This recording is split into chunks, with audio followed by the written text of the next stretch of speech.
Hello friends, our today's topic is theories of entrepreneurship. Okay, the concept of entrepreneurship is so complex that it is not clear yet.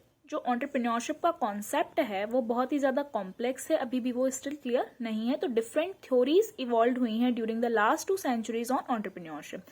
Okay, तो different scholars ने different हमको theories दी हुई हैं entrepreneurship की meaning को clear करने के लिए. Okay, so our first theory is economic theory. तो इकोनॉमिक थ्योरी जो है this theory was propounded by Mark Casson in his book the entrepreneur and economic theory. ये थ्योरी हमको दी हुई है मार्क केसन ने in his book the entrepreneur and economic theory में.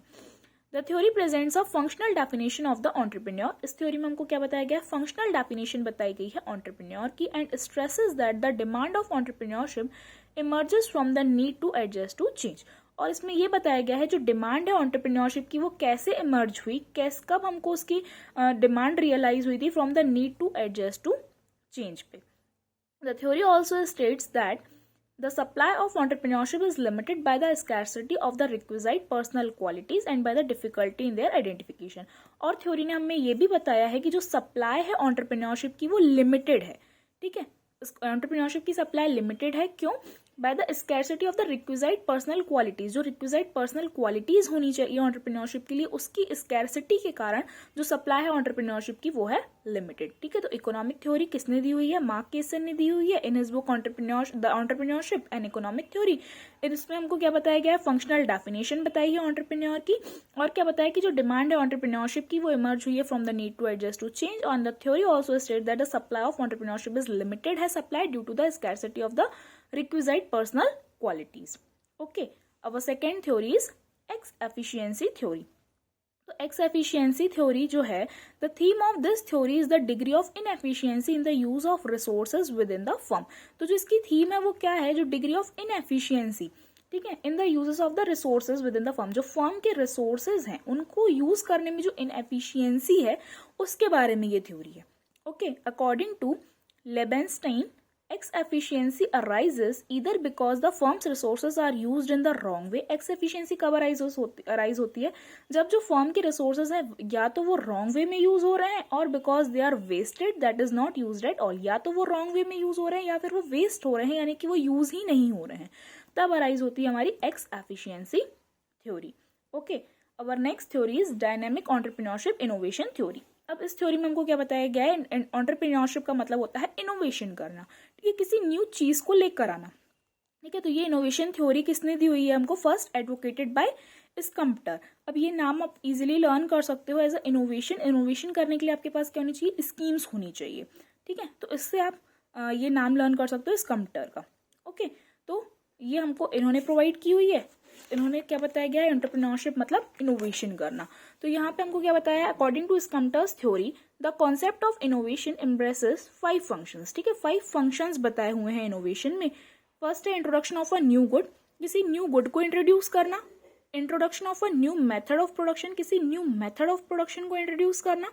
Opening of a new market, किसी न्यू मार्केट को ओपन करना. Consequence of a new sources of supply of raw material, new sources of supply of raw material को introduce करना. Carrying out of a new organisation of any industry, में किसी new organisation को carry out करना. Okay, तो ये 5 functions बताए हुए हैं इनोवेशन के. ओके, देन हमारी नेक्स्ट थ्योरी है Harvard school theory.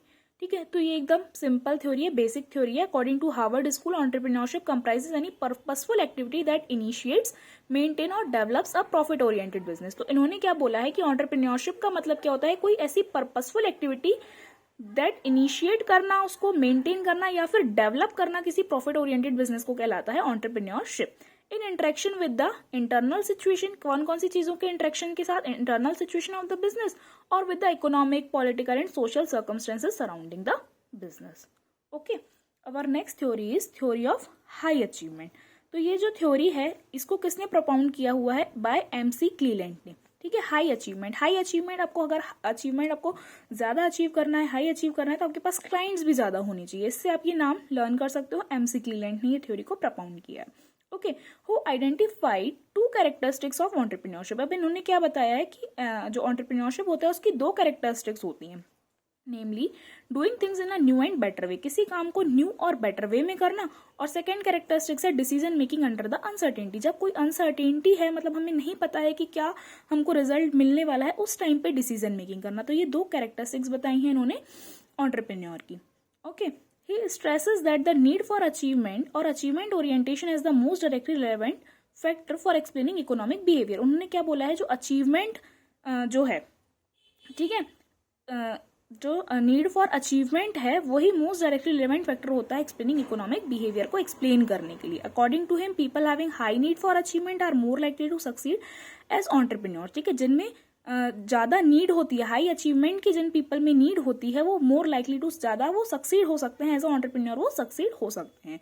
He explains the entrepreneurs interest in profit in terms of a need for achievement. और उन्होंने क्या एक्सप्लेन किया है, जो एंटरप्रेन्योर होता है उसका इंटरेस्ट किसमें होता है, प्रॉफिट में। हाई अचीवमेंट मतलब हाई प्रॉफिट को अचीव करने में वो इंटरेस्टेड होते हैं। Okay, then our next theory is theory of change. तो ये थ्योरी ऑफ चेंज किसने दी हुई है, यंग ने दी हुई है। ओके, तो यंग ने क्या किया, कंडक्ट किया, एक थमेटिक एप्रिसिएशन टेस्ट कंडक्ट किया, टैट को उन्होंने कंडक्ट किया on a group of entrepreneurs, ठीक है, ग्रुप ऑफ एंटरप्रेन्योर्स में उन्होंने एक टेस्ट कंडक्ट किया। Young's theory is a theory of change based on societies incorporation of reactive sub groups. अब ये थ्योरी जो है यंग की वो किस पे बेस्ड है, societies incorporation of reactive sub groups पे बेस्ड है, ठीक है। A group becomes reactive when the following three conditions arise. अब इन फॉलोइंग थ्री कंडीशंस में क्या होता है, ग्रुप जो होता है वो रिएक्टिव हो जाता है, ठीक है। कब रिएक्टिव होंगे group, when a group experience low status recognition, जब ग्रुप लो स्टेटस रिकॉग्निशन को अगर एक्सपीरियंस कर रहा है तब वो क्या हो जाएगा, रिएक्टिव हो जाएगा।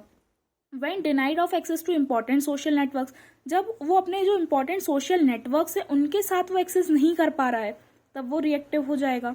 When the group has better institutional resources than other groups in the society at the same level, या फिर जब ग्रुप के पास क्या होते हैं, better institutional resources होते हैं than other groups, ठीक है, सेम लेवल पे in the society at the same level पे जब उनके पास बेटर इंस्टीट्यूशनल रिसोर्सेज होते हैं देन अदर ग्रुप्स, तब वो ग्रुप हो जाते हैं रिएक्टिव। तो ये हमको थ्योरी ऑफ चेंज दी है यंग ने, उन्होंने एक थमेटिक एप्रिसिएशन टेस्ट किया, ठीक है, among the group of entrepreneurs, और उन्होंने बताया कि ग्रुप रिएक्टिव कब हो जाता है, फॉलोइंग थ्री कंडीशंस में। देन हमारी नेक्स्ट थ्योरी जो है वो है थ्योरी ऑफ प्रॉफिट। तो थ्योरी ऑफ प्रॉफिट जो है ये हमको दी हुई है नाइट ने दी है। उन्होंने क्या बताया, identifies the entrepreneurship as a recipient of pure profit. तो इन्होंने बताया है कि जो एंटरप्रेन्योरशिप होते हैं वो कौन होते हैं, रेसिपिएंट ऑफ प्योर प्रॉफिट होते हैं। अब प्योर प्रॉफिट क्या होता है, bearing the cost of uncertainty, uncertainty को जो वो बियर करते हैं उसकी कॉस्ट वो होती है उनका प्योर प्रॉफिट, यानी जो उन्होंने अनसर्टेनिटी को बियर किया उसका जो उन्हें रिवॉर्ड मिलेगा, ठीक है। He identifies uncertainty with a situation where the probabilities of alternative outcomes cannot be determined in any manner। अब uncertainty क्या होती है, जहां पे जो probabilities हैं ऑफ अल्टरनेटिव आउटकम्स, यानी कि क्या आउटकम्स हो सकते हैं उसको हम डिटरमाइन नहीं कर सकते हैं, वो होता है अनसर्टेनिटी, ठीक है। तो थ्योरी ऑफ प्रॉफिट में क्या बोल रहे हैं नाइट कि ये जो एंटरप्रेन्योर होते हैं वो होते हैं रेसिपिएंट ऑफ प्योर प्रॉफिट, ठीक है। अब प्योर प्रॉफिट क्या होता है, bearing the cost of uncertainty, और अनसर्टेनिटी यानी क्या होता है, जहां पे जो प्रोबेबल आउटकम्स होंगे, ठीक है, प्रोबेबिलिटी ऑफ अल्टरनेटिव आउटकम्स जो होने वाले हैं उसको हम डिटरमाइन नहीं कर सकते हैं। According to him, the elasticity of the supply of self-confidence is the single most important determinant of the level of profit and the number of entrepreneur। तो उन्होंने क्या बोला है कि elasticity of the supply of self-confidence, जितना ज़्यादा self confidence होगा वही एक single most important determinant होता है level of profit का और number of entrepreneurs का। अगर आप में self confidence है तभी आप invest कर सकते हो, तभी आप entrepreneur बन सकते हो और अपना profit को maximize कर सकते हो। तो self confidence ही determinant होता है number of entrepreneurs का and level of profit का। So I hope our today's topic is clear to you all. Thanks for watching.